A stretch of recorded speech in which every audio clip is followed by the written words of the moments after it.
In this week's guest podcast of the week, James E. interviews author Frank McGroarty again, this time covering the second of his trilogy of books about his time as a Butlins redcoat. And if you missed the first episode, you can catch up on our podcast or our YouTube channel. How are you? Brilliant. So how have you been since we last spoke? It's been fine. It's been fine. When the last time I spoke to you, I was doing the recording of the audiobook. Yeah. And to be honest, I haven't got past stage 1 yet because the initial recording was about 14 hours worth. All right. And so I started like 7:30 on the Saturday morning, and I finished about 9 o'clock at night. And my body I even tried to go on Zoom with my Butlins pals later on, but usually what happens is we always join in with that singing and all this kind of stuff. Yeah. When I came on, I said, "Right, Frank, you're going to sing next?" And I went, "No, I'm going to my bed. Good night." I was totally done in, but I mean, hopefully I'll get that sorted this week. Yeah, it's a long old shift though, that to be recording something. It is, but I mean, the thing is though. The people who do audiobooks or voiceovers, they get paid a lot of good money, and I have nothing but total respect for them, because the thing is, you've got to make sure it's got to sound convincing all the way through. Yeah. None of this ums and ahs and whatevers, and you've got to make it pleasant for people to read. And so the thing is, you think because you're doing it yourself, there's so many things you've got to take into account. I mean, when we did the audio version, the last audiobook, that was about 9 hours long. Yeah, and I'd taken about 3 hours off through mistakes. So that was basically 2 days to record and probably about another day and a half to edit. Yeah, and that's always the hardest part, I think, when you record anything, is if you do have to sort of like re-record and insert something, or edit, to make it sound a bit more believable, if you like. Yeah, I mean, you can be your own worst critic, and sometimes you get this touch of the obsession pulse, what's it called, obsession disorder, or you become more and more upset. Yeah, I know what you mean. Compulsive possessive disorder. That's the one. The teeth are not working today. I don't know what's going to matter with me.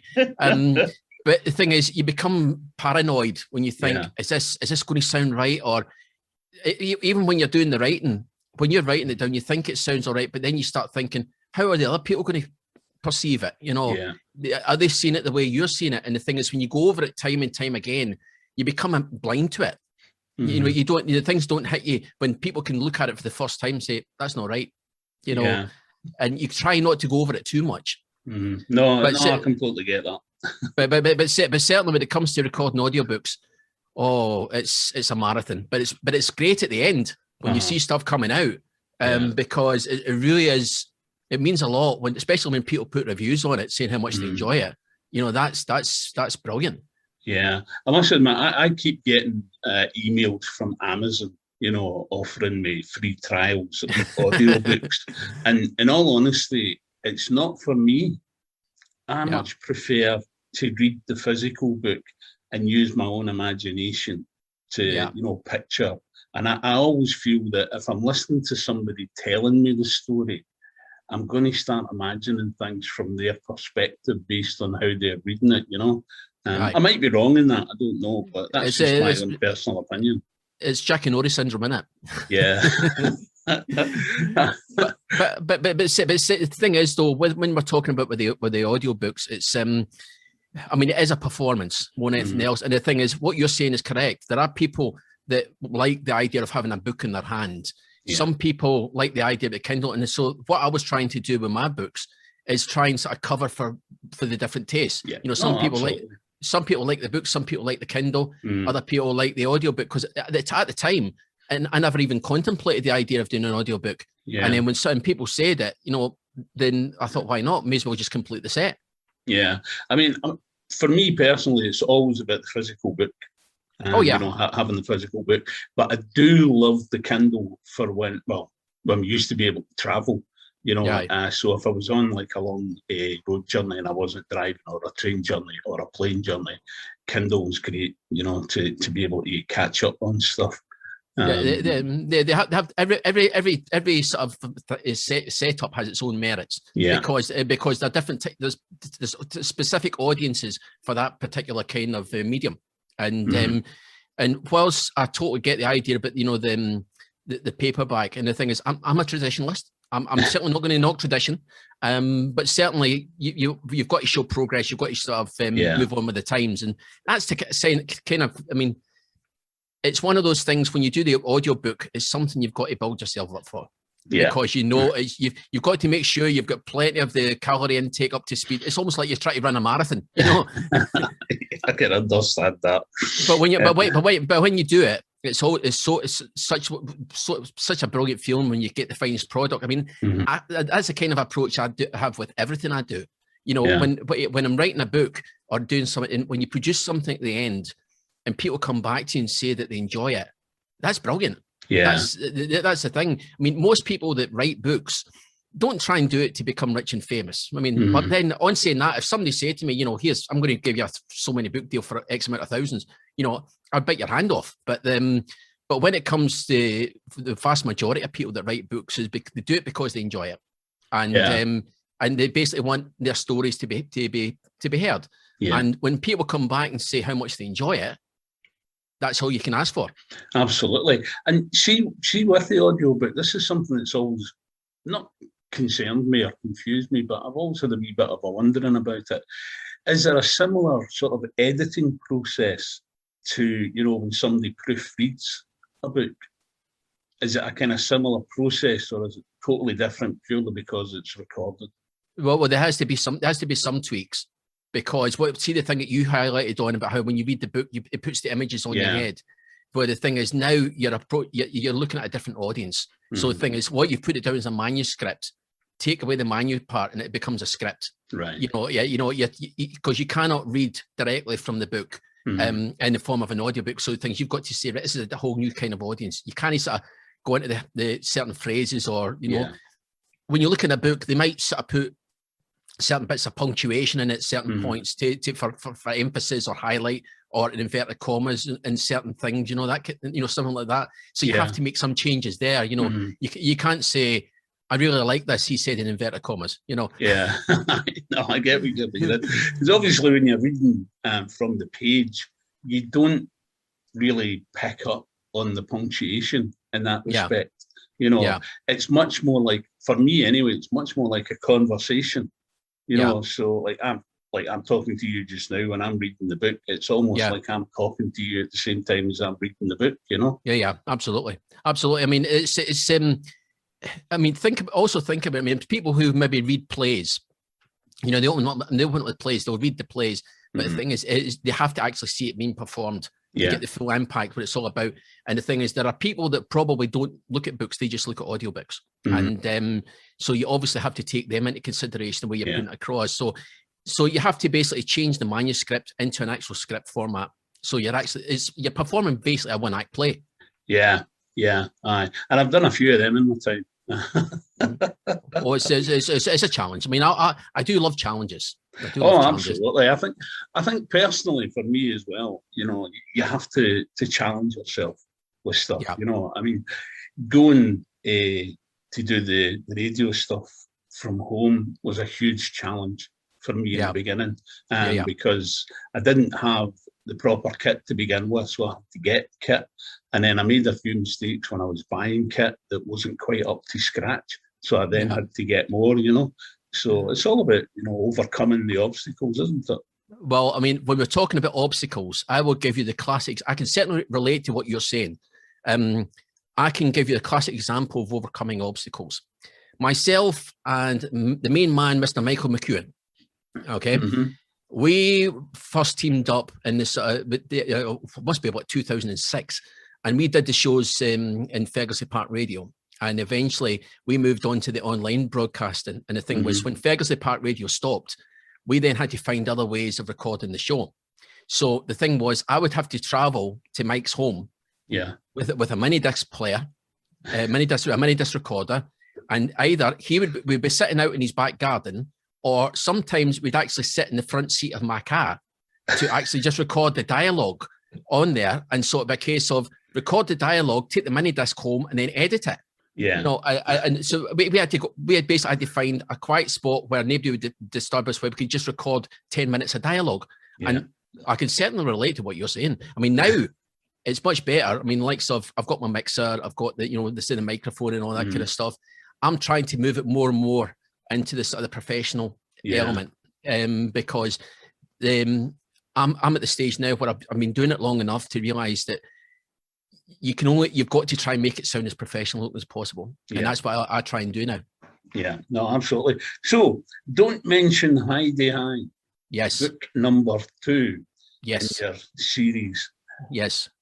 I tell you what, man. See, when I skipping ahead, when I finished that, I was almost picking up book 3 straight away, but I couldn't because I had another book for somebody else that I had to read. In between time, so I had to kind of like snatch my hand back, as it were, because when I got to the end of it, I just wanted to know what was going to happen. That's pretty much the same as when I finished with book 1. But what I got quite overwhelmingly from book 2 was, and I might be wrong with this, I don't know, but I kind of picked up on a bit of a sense of frustration for yourself and for Terry with the second spell, because he was kind of being held back a wee bit, if you know what I mean. Well, in terms of frustration, when you're talking from the personal point of view, you had the bit in between the 2 seasons where they were travelling backwards and forwards because it was the only way they could get to see each other. Yeah, you know, and so one's in Edinburgh, the other one's in Greenock, and they're having to travel back and forward every 2 weeks to see each other. And after living so close together, after all that period, you know, then suddenly they find themselves far apart. And then when we go to the actual camp, I think we touched on it briefly before, when you come through the first season, you think, I fancy doing this, or I want to do that. And the thing was, there was such a large team of 30 odd people thinking the same thing, and you had to try and really fight for your corner. And the thing was, sometimes you weren't getting the opportunities that you wanted to get, or maybe when you did the things in the first season, it took a while to get used to the idea that it was not an automatic thing, that you would get the same kind of things what you did before, because in the second season it was a new manager coming in, so it was a whole new ideas. And the thing was, it was almost like you had to try and make your mark again, even though you were an experienced redcoat. You knew elements about the job, and there were certain things in the book where the Terry character wanted to do certain things, but when he was trying to get into the redcoat show, it wasn't happening. And the thing was, he was ending up doing stuff that, to the point where he didn't feel comfortable doing it, and he started to get a bit of a complex. And to a certain extent, that did happen to me, because when we did the Redcoat show in '83, I was told, right, you're going to do the Old Time Music Hall, and say, oh great, I'm going, because I was always wanting to try and do the singing, because the singing was something I did a lot of when I was younger.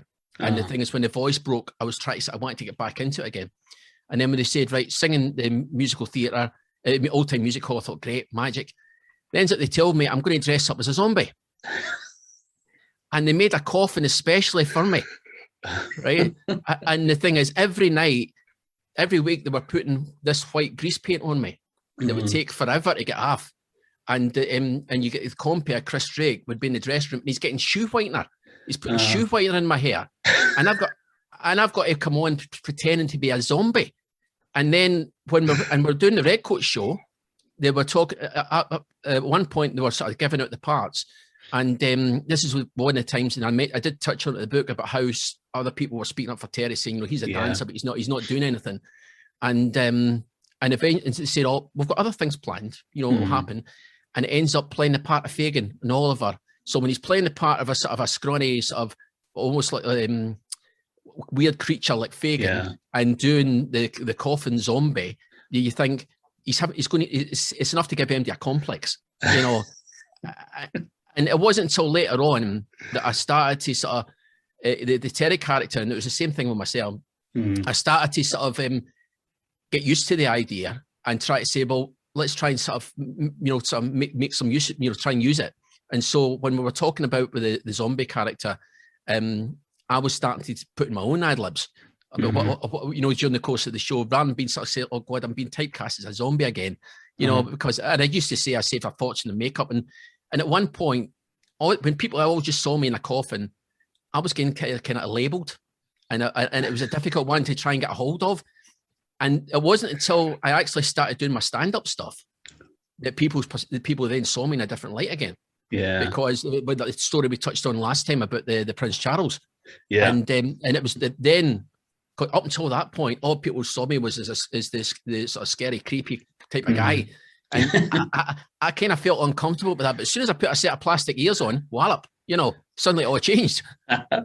It was quite, I could relate to when you were talking about, you know, being a zombie. Not that I've ever been a zombie. Yeah. And also when you were talking about you being Fagin, because I once was in a play where for 2.5 hours I was a corpse. Oof. So, you know, when you were talking in the book about, you know, having to sort of be there and not react to what's happening, I could really relate to that, because it's very, very difficult, you know. You know, because you've got to be really immobile.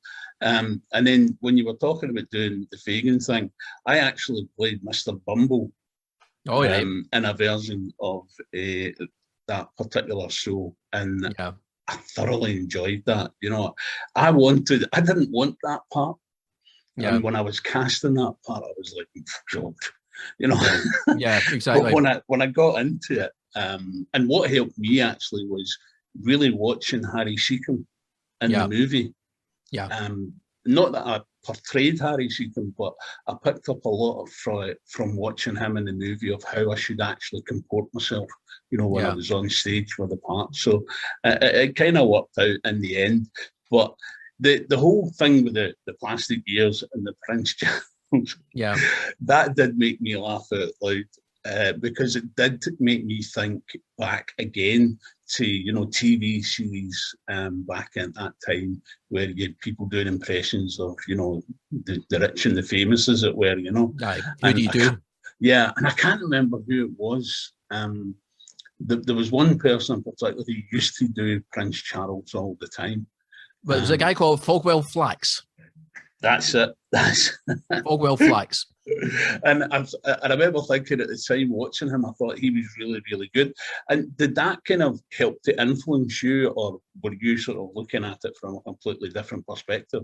What are you talking about? Why did I do Prince Charles? Yeah, I mean, was it kind of inspired by seeing somebody else having done it, or did it just kind of like occur to you? Well, it was the start of, to be honest, it kind of sort of fell into place, because when I think I mentioned it before about how in the 83 season I wanted to try and establish a character, because in 82 I was Frank the Dancer, right? And the thing is, I wanted to try and sort of put my personality a wee bit more forward, try to interact with folk a bit more, rather than just sitting there being you're having the complex. You know, it's better to sort of try and put yourself forward as a character who's up for anything, rather than somebody who's worried about the idea of standing in front of a coffin every week. You know, and the thing was, I just wanted to try and develop some kind of character, because there were some amazing characters once again during that year.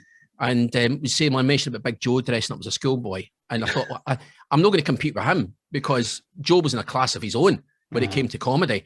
And I thought, you know, just try something that I feel comfortable with. And then when I was walking in the shop and I just saw those plastic ears, and it wasn't until I saw the plastic ears I thought, I automatically remember Fogwell Flax on Tiswas. Yeah, it was Tiswas. And I thought, and then at the time you had also Mike Yarwood, and everybody was doing Prince Charles. Yeah. And the thing was, I thought, well, why not? And I went back to got the ears, went back to the chalet, and I stood in front of the mirror, tried to practice, see if it was possible, if I could get away with it.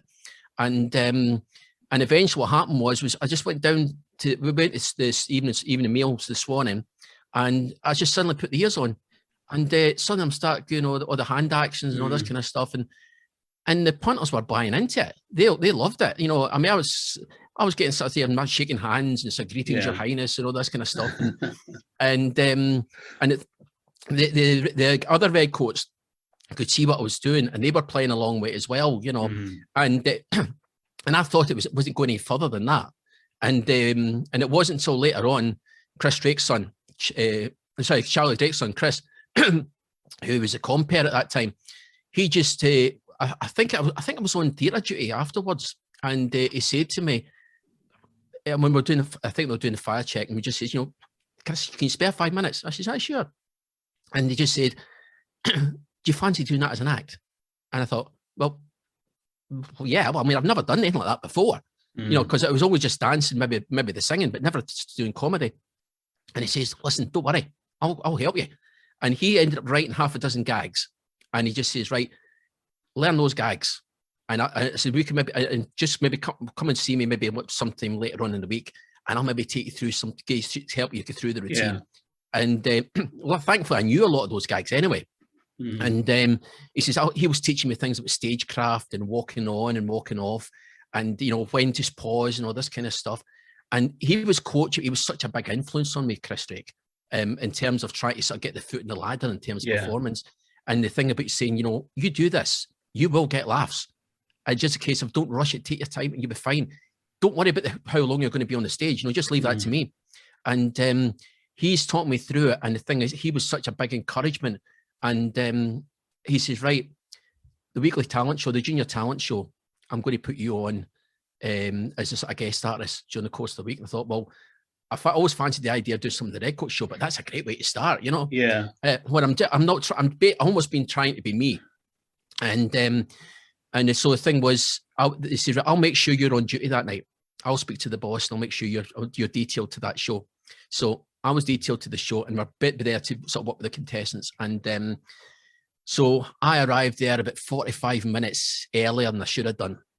And I kind of locked myself in the gentleman's excuse me until such point where I couldn't stay in there any longer. And I think it was not so much the nerves element was more of a case of I was going outside the comfort zone. I wasn't worried in being going in front of an audience. My worry was going and doing that and failing. Yeah, that was my biggest worry. And the thing was, as soon as I came on, he gave me the big introduction, and it was a great introduction. I'll always be grateful for that. And I walked on, and as soon as I went on and I did the opening lines, and people started laughing and applauded, I went, yes, thank you. And eventually it became a regular thing. And I say I've got a lot to thank Chris Drake for. And the thing was, when it came to doing things like stagecraft and movements and all this kind of stuff, even with the Fagin thing, it never occurred to me how to do this kind of character before. So he's taken me through all that as well, and it's it's a brilliant thing when you've got somebody who's been in the business for ages, sort of takes you under their wing and shows you how to do this or how to do that. And it's going back to what I said before about learning. Yeah. I learned so much in the first year, but the thing was, in the second year, I was more comfortable in my skin wearing the red jacket. This was me taking it to a different level as a performer.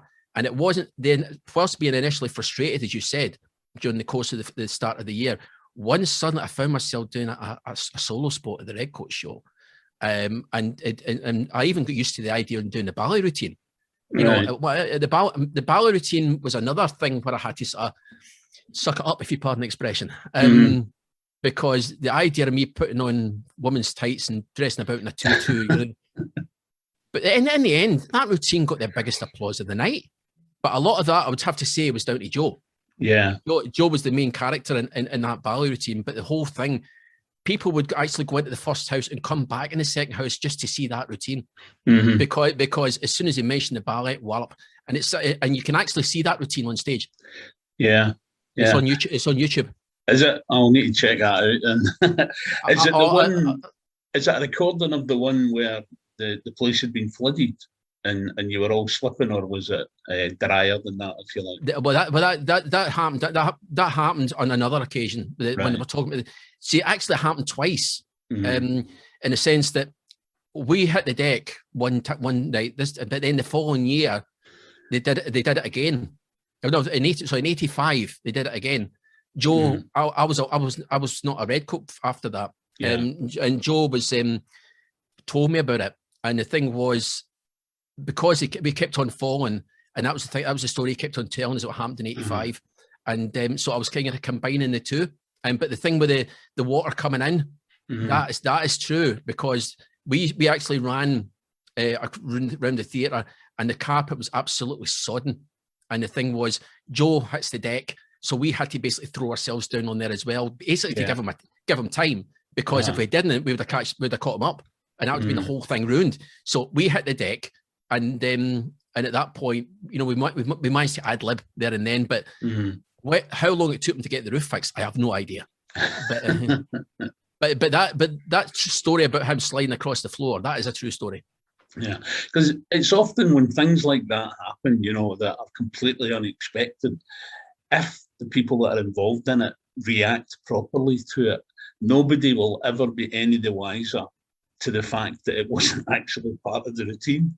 Yeah, I mean, the thing is, though, with Redcoat shows, don't expect things to go well on the night. You know, you don't expect, I mean, there'll be some times it will go absolutely fantastic, but there will be times where things will go, you know, it'll basically go belly up. Yeah. I mean, I think it was touched on in the book where one of the Redcoats took a bit of a dizzy turn during one of our solo spots, and the Dracula, it was also, I think it's also out to the next one. One of the Redcoats fainted on stage, and the thing was, I was doing the 84. I was Dracula typecasting once again, and I actually normally I would walk very carefully to get myself ready, but as soon as I saw she hit the deck, I flew into that coffin. You know, and then it was then I realised it was a hard surface I landed on, and so it's not unusual for things to go wrong. Yeah. But the thing is, you embrace the unexpected, because if you what you all see, I'll send you the link. It was the Redcoat show from '83. The start of the Redcoat show always had these crossovers, right? Now, I won't go into detail what happens but it is a classic "you being framed" moment. Right. Okay. And the thing was, we are absolutely, the audience knew it wasn't meant to happen. But the thing is, we were absolute hysterics, round of applause. The place was going crazy. We are absolutely doubling up at the side of the stage because of what happened. And it's part and part of the course, you know? Yeah, absolutely. And did your shows... Did they use things that could be referenced in sort of person's mind from what they could see, like on TV and stuff like that, you know, or do you think it was pretty much unique? Well, there is, when we do some of when you did some of the comedy routines, it might have been a favourite sketch that you've maybe seen on the telly that's been basically getting done live on stage, or like my good lady, she did a crossover in the one of the 1983 season, wearing a couple of hot water bottles draped over her shoulders, saying, "I'm a television program. Which television program am I?" And he'll say, "I don't know," and she'll say, "Colditz," you know, and and so people, you know, the thing is, you've got to make the gags is signposted. Well, you know, the one thing you don't want to get trying too clever, because for starters, we never had time to be trying to be clever. You had to know, you basically do routines that you knew that worked, because we had like we had did the Redcoat show, say maybe the Redcoat show was on the Friday, we maybe had the first rehearsal on the Tuesday, and the thing was half the show had already been put together because there were stock routines, because there was a lot of routines that sort of went from camp to camp. You know, so like, so if somebody did a routine, if it's like, so Chris might have picked up this routine show that he saw maybe in Clacton maybe a year or so before, he then takes it to air. I can say, right, I know this routine, we can put that together, and you get it done in record quick time because you know it works. And the thing is, a lot of people knew that we were not professionals, you know, but the thing is, we wanted to try and put on the best show possible. Yeah. And the fact that people, by the end of the week, you know, we become pals. Us in the campers, we became pals, and this is us putting a show on for them as a way of saying thank you, you know. And at the end of it, see when you took your bow at the end, oh man, it's the most incredible feeling ever, you know, because people really appreciated what you were doing, and the fact that the show, they had such a laugh, you know. They knew if you want the professionals, go to the resident review company, you know, they're the ones that really get paid for that. This was like this is an added extra, you know. And I know the Redcoats did shows during the course of the week, doing different kinds of shows, and there were people who were established cabaret artists away from the camp, and so they got their own sort of major spots in the various things. And you get people like myself who basically try to want to sort of step in, you know, sort of step up the ladder a wee bit, just given a chance. And certainly I got a lot more opportunities during the '83 season. And there was one rather dark moment in the book, which kind of took me by surprise. I didn't think it was going to go down the route that it went. Even in the build-up, when you're talking about, people not really pulling their weight and stuff like that, I never expected it to take the turn that it did. Was that a real shock at the time that it happened? Well, with the kind of situation that you're referring to in the book, that was basically when we're talking about the creative license. There was somebody in the camp like that who basically wasn't pulling their weight, and it ended up involved in a confrontation. But the thing was, the confrontation actually went next door. I was in my chalet fast asleep. I slept through the whole thing. But the thing is, you do get people. You did get people, and I think it could be said by a lot of the camps. There were people over there. They loved the idea of putting the red jacket on, being the sort of the babe magnets and all this kind of stuff, but they were not prepared to pull their weight. And the thing was, this was me sort of taking elements of people that weren't pulling their weight. But the thing was, you had to use that element in terms of the story, because the important thing about this story was, whilst I was trying to hold on to the nostalgia trip about Butlins, we also had to remember these were two characters as well. It was primarily a love story. And the thing is, with a lot of love story, there has to be moments that changes the way things, the way you behave towards each other. And the thing was, this was me taking elements of that situation and take it to the point where it's an incident where it completely changes the direction, not so much the camp, but them two personally. Because I think that after that incident happens, he sort of realizes, it dawns on him, he cannot afford to be apart from her for any longer. Do these 2 weeks things. There has to be some way where they have to still be together without having to go backwards forward, because there might be a situation where they might face something like that again. And the thing was, the last thing you want, like, she be maybe on one side worrying about him or vice versa. And we kind of touched on it at the start of the book, when you had this sort of confrontation at the start of the story. And so the thing was, there was always that element. So the thing is, the old thing about together we are stronger. Together we can fight, we can achieve anything. It wasn't until that incident happened when you think, well, I can't. All I was thinking about was he didn't want to leave, because if he left, she would have to leave as well and be back to the two being separate. And he couldn't handle that. He had to find a way. We had to sort of find a way where they're still together. And also show the world how serious they were about each other. And the thing was, the thing on that second book, to me, that was a key part of the story, because yes, I try and keep the sort of nostalgia bit, but we also had to remember these were two characters as well. You had to be truthful to them at the same time. Because it was very much quite a cathartic moment, when that kind of like realization suddenly hits them. That if you like, the life is moving along a completely different route, perhaps, than what he was thinking of prior to that. But as you say, though, it does bring the characters closer together. And it's the case of, like, previously when I mentioned about the first book being a sort of coming of age, just discovering each other.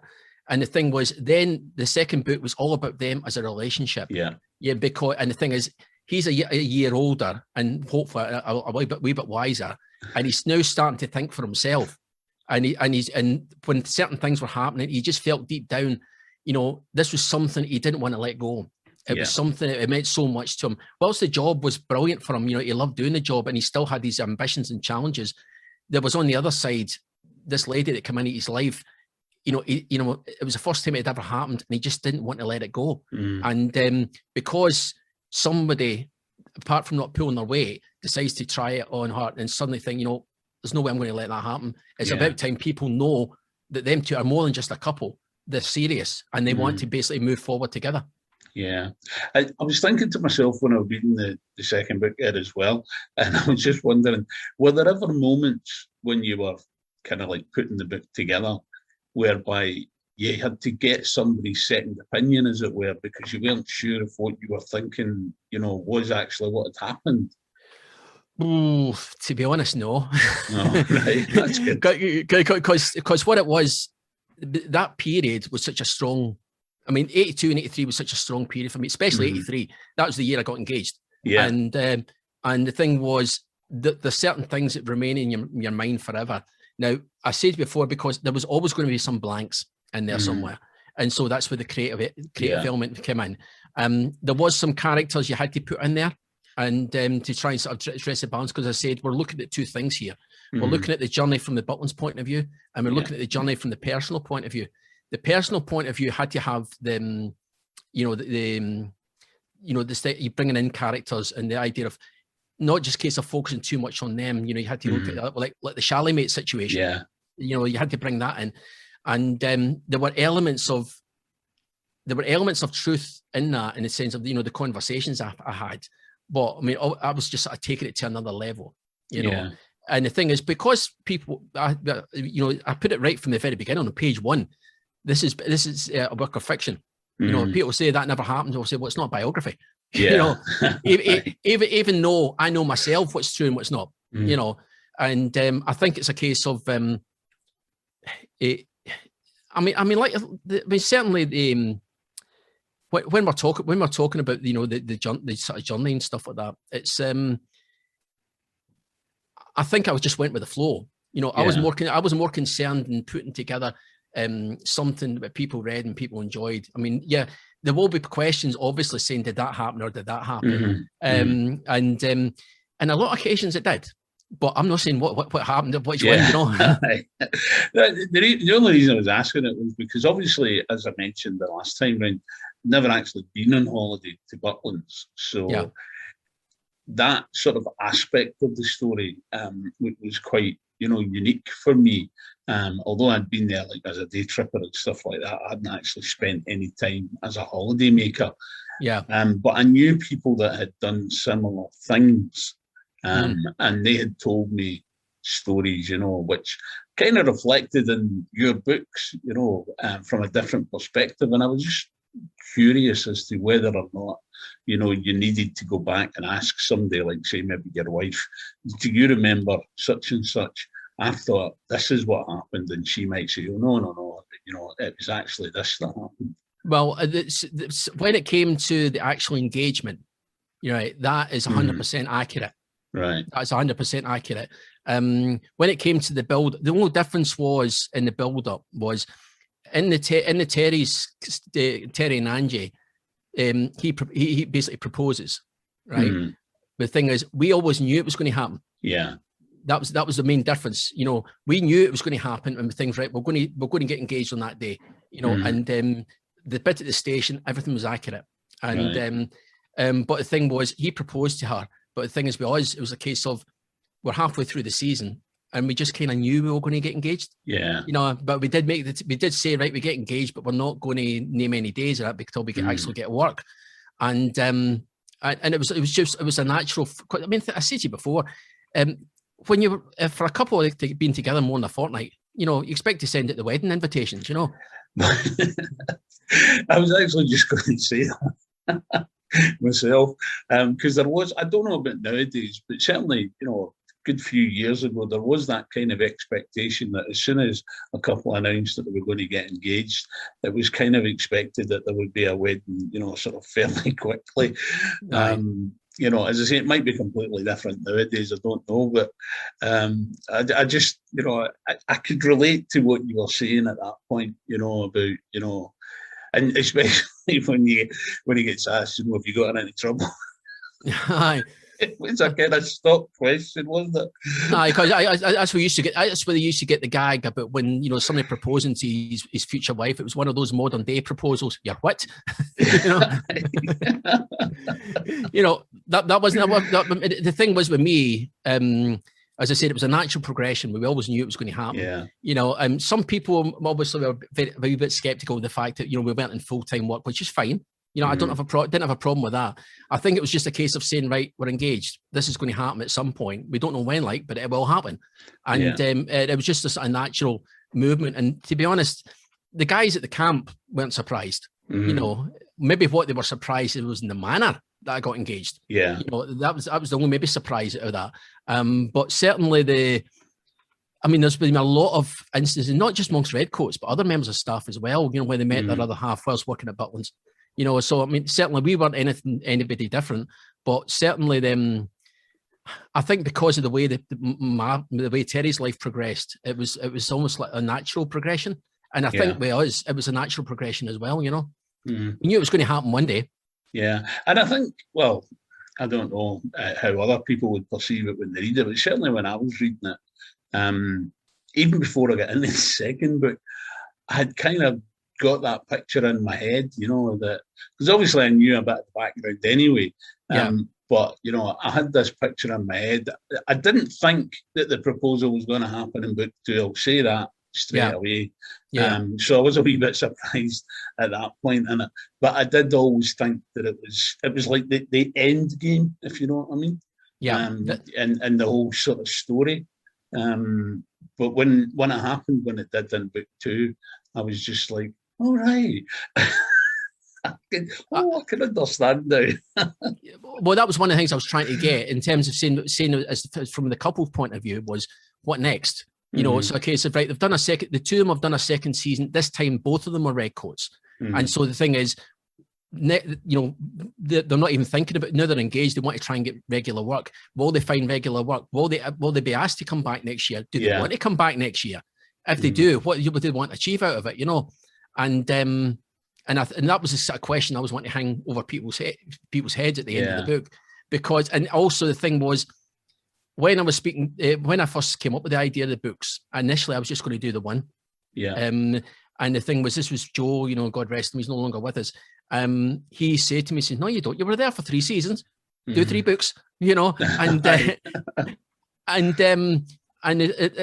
was almost like, and I just thought it was like, if I stopped at book, it wasn't until when I stopped doing book 2, I thought there's some unfinished questions there. You know, because it wasn't bringing it to a natural conclusion. I mean, if you were talking about maybe in terms of a drama, then they could probably stop it there.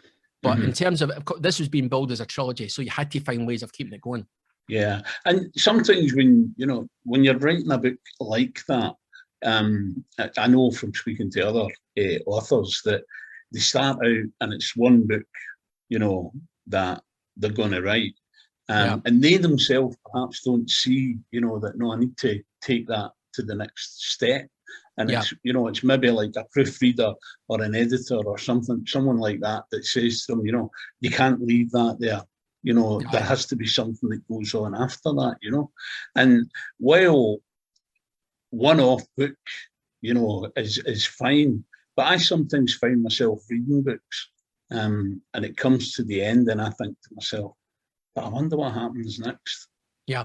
You know, I think the other the deciding factor for me in writing 3 books was I was there for 3 seasons. So it has to be 3 stories about 3 seasons. It had to be that way. And also the thing was, in terms of the progression of the main characters, you know, you had to sort of look at it like, you know, these things. If you stopped at book 2, then people say, what's happening next? Well, sorry, there's not going to be another story. What? You know, there was a lot. The thing is, since when the books came out, the amount of support I received from so many different people, and I'm not just talking about my Butlins family. I'm talking about other people I didn't even know. The support I got was humbling and amazing. It was fantastic. And the thing was, they were so supportive of me. I mean, likes of my Open University tutor, Emma, she was a very big encouragement to me with the writing as well. And she was basically doing everything to help me to try and put the creative thing in front of me. And because those people were supporting me, I thought for them being so supportive, they were asking me the same questions you're asking. You know, what happens? I can't wait to see what happens next. And I thought, well, I have to do this. I have to make the right conclusion for the story. You know, so, you know, be truthful to the characters, but also be fair to the people that have been so good to me over the previous books. You know, I didn't want to let them down. And that's the second book was certainly pretty straightforward to put together in terms of what happened. But the thing was, once I got into the third one, I then had to start thinking, I've got to get this right. You know, and that, to be honest, I kind of got a little bit scared at that point, because there were so many people backing me on this. I just didn't want to let them down. But certainly the thing with I know that the thing with the second book, there will be people that enjoyed the first one that weren't so keen on the second one, because they looked at the first one as just pure nostalgia. You know, excuse me, they didn't want to go down the romance part of it, which is understandable. You know, I mean, I can fully understand that. But the thing was, in terms of the story, I had to put that into consideration. You know, Yeah. not everybody would like that. In terms of the story, I felt it was necessary, and that's why I thought, well, the first one's a romantic book. You can't put you've got to continue the romance element. You know what I mean? Mm-hmm. I must admit, because obviously, I mean, had there not been a second book, that's the point, I think, where I would be questioning book one. Yeah. You know, but you know what happens? You know, Yeah. Did they stay together? Did they not stay together? You know, and the fact that you alluded to, you know, the possibility of, you know, going back. Obviously, you'd be going back on your second year as your red coat. Yeah. But then, you know, your wife would be going back as a first year red coat. Yeah. And I thought, you know, if that ended with book one, there is so many unanswered questions there. So, you know, you need to take it forward, you know. Well, I think that's the thing. I mean, book one was all about coming of age, right? And book two is basically a young man who's basically now looking, saying, right, he's comfortable in his skin as a red coat. Now it's a case of what does he want? What direction does he want in terms of the job, or in terms of, you know, what ambitions does he have on there? And from his personal point of view, where does he see this going? And the thing is, when he's going along the road, he'll see obstacles coming along his way. Something might be a bit more sinister than others, you know. And at the end, they've got answers to. It's almost like saying, you know, here's, you know, this is our next chapter.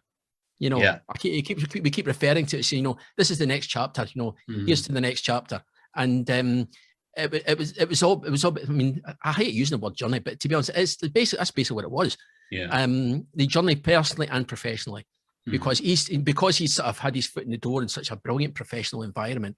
He wanted to try and take it to the next level. He wanted to get himself to a level where he couldn't go any further. Yeah. But certainly in terms of the fact that he finds someone else in his life, he didn't want to lose that, and he wanted to build on it at the same time. Yeah.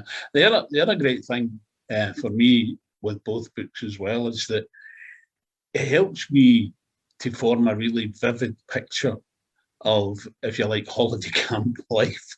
That was the idea. That was the idea. Know, and I can in my mind's eye when I'm reading it, you know, I can see the red coats walking up and down and, you know, saying hello to people and all that, you know, all that kind of interaction we talk about, you know, and I can see all that. But at the same time, I think to myself, do you know what? I could never have done that. You know, I would have loved the entertaining part of it. Yeah. But see that sort of 24/7 with a smile on your face, you know, that just wouldn't have been me. The thing with the red coat job, they also always associate the glamour element with it, you know, which there was. I'm not denying it for 1 second. There was, you know, especially when you're signing autographs at the end of the week. You know, that was, you know, you feel like a celebrity, you know. But for every time you were doing a performance on stage or taking part in the red coat show or being over the top in terms of the competitions, on the other side of the equation, you had things like calling the bingo or doing the whisk drive. The whisk drive is, I mean, that's up there with amusement park, you know. Oh, what? The whisk drive it was almost like a punishment detail. But the thing, I mean, you had to learn how to play whist. You know, I say that. You know, it's you know, somebody's, you know, you're on the whist drive and say, well, I don't know how to play whist. Pack your cards. There's the rules. You've got 10 minutes. You know, and they played it down the quiet lounge. And the thing was, whilst there was a lot of people love that kind of stuff, you know, the thing is, even though you might want to be, you know, there's people at the other end of the camp having great fun and doing X, Y, and Z, and you're sitting there saying, right, sit at the tables, we'll dish out the cards, or who's got such and such a hand and all this kind of stuff. But the thing is, it was always, you got to remember, you take the sort of rough with the smooth. You're going to have some details, which is like getting teeth pulled. And other times you're going to be doing things that's going to be absolutely fantastic. It's people who may be doing things like, right, the amusement park was one example. You had the whisk drive was another one. Bingo, it was what you ever made. Doing bingo was whatever you made it to, wanted it to be, because you can be very sort of Mr. Formal when you're calling the bingo, whereas you can actually still go crazy at the bingo at the same time. So it's just how good it was what you put into it. Yeah. Because depending who was on duty, but the thing is though, there were people that turned up at the bingo who were diehards. You had to follow the rules, and if you deviated, or even my other worst case scenario was being put on the sequence dancing. Oh my goodness, we had our own phrases for that, which I'm not going to use. I was put on it once because the thing was, even though I came from a ballroom dancing background, my parents were very much sequence dancing, right? Yeah. And they knew I avoided it like the plague. And then, whenever they found out, said, right, I told them my duty was going to be on. I'm doing a sequence dance, and he went, yes, And the thing was, is I'm playing it wasn't a case of a DJ unit. Mm-hmm. I'm playing a record, and the thing is, it's like the. There's things like the Rialto 2, the syncopated samba, the ragtime swing, and my dad's saying to me, saying, right, remember, you've got to play it in two halves, right? Okay. So you play it once, you play it two halves, right? And then you see you're playing that one, and an MC comes up saying, you don't do it like that, you do it like this. And you're trying to keep your tempers at a sort of reasonable level. Thank goodness I only had to do it once, But sequence dancing was never a favourite activity. I always try to avoid that. Yeah. And I don't know if this would have been, something that would maybe not occurred for you, but you might know people where it had occurred for. If you were asked to do something, for, I don't know, demonstrate high diving, for instance, and you had a fear of heights, did you have to go through with it and overcome that fear, or were there allowances made? They don't make allowances. Right. For a start, they do not make allowances. I mean, for a start, one of the favourite activities amongst the campers in those days was to hunt the pirate, hunt Captain Blood, And I am not kidding. This is true. The redcoats would usually lead the kids throughout the camps hunting for Captain Blood, and the kids would start off by shouting, "We want Captain Blood. We want Captain Blood." And see, by the end, they're shouting, "We want blood." And the thing was, at the end, once they do find Captain Blood, he doesn't get thrown in the pool, but the redcoats get thrown in the pool as well. Now, I'm not just talking. I'm talking about like the lifeguards are throwing the redcoats in the pool as well. Just one problem: I swim like I did fish, right? and they're going to put me in with my clobber on. And the thing is, I was paranoid about the idea about saying, "Oh, please God, just." Listen, if you're going to throw me in the shallow end, please. Yeah. That was a worry.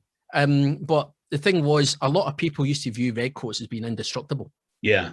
And the thing was, you were meant to show no fear. If you, like, for example, if I was, there was one time when the army boys came to the camp and they set up all these big obstacle courses things.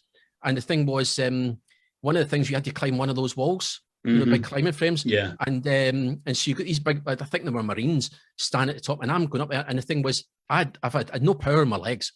I got halfway up and I just couldn't go any further up. And I'm hanging on, trying my best not to fall off. And this soldier at the top, he's standing in a big building block, shaking me like that. And to say I was mouthing not what you call redcoat-like language at the time. And the thing was, when they do certain things, you're expected to do this kind of stuff. Yeah. Like I mentioned before about when we're talking about the amusement park, when we were talking about doing things, the waltz and stuff like that. Yeah. I was not the best on those. Those are the rides I usually had to avoid. But if a kid wanted me to take them on there, I couldn't say no. Yeah. Yeah. And that was the thing. You could never say no to a camper, regardless of how old they were, especially if you were being volunteered for a certain thing. I mean, when you get volunteered to try something out in a competition, you're expected to do it. In the 82 season, I was asked to give disco dancing demonstrations. Yeah. And I'd never done any disco dancing before in my life, but I had to learn how to do it. Yeah. And I suppose because of your dancing background, people would probably have naturally thought that, you would be good at that anyway. Well, but see, the thing was, I don't know how it came across, but people used to think I was a professional. Right. And the thing was, whilst we almost became professional, but we weren't actually professional. But the thing is, we did try and create a professional performances whenever we went. And one example was one of my pals from the 82 season. We basically got together a few years ago and we were putting performances on, charity performances on for the residential homes. And they were doing the thing, we were going out amongst the people in Dunoon, and she was getting some publicity getting on. And then she announced to the press that there will be people singing Brat Pack songs, and there will be a dance demonstration, a dance demonstration by a semi-professional dance couple. And I said to my wife, I think they're talking about us. And ended up my wife had never done anything like that before. right? And I had to try and teach her or learn myself how to do the Argentine tango. Right.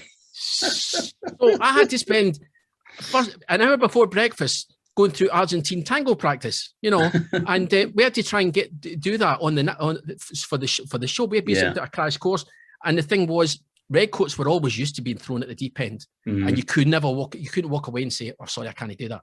That was just not in the makeup, Yeah. Well, that's actually quite a nice wee point for us to finish, since our hour is almost up. Time flies. It certainly does. I'm really looking forward to getting into book 3. And once I've completed that, we'll get another one of these wee chats together. Absolutely. As I said, it'll certainly, I'm not sure exactly when it will go out on the radio. Hopefully maybe this Thursday on the guest podcast, or the Thursday after. But it goes up onto the Podbean channel as well anyway, so there's always a chance to catch it. But once again, Mr. McGroarty, thank you very much for your entertaining wit. Oh, well, it's been an absolute pleasure, sir. And I'm so glad this thing's been recorded. Listen, you have a great week, and thanks very much for your time.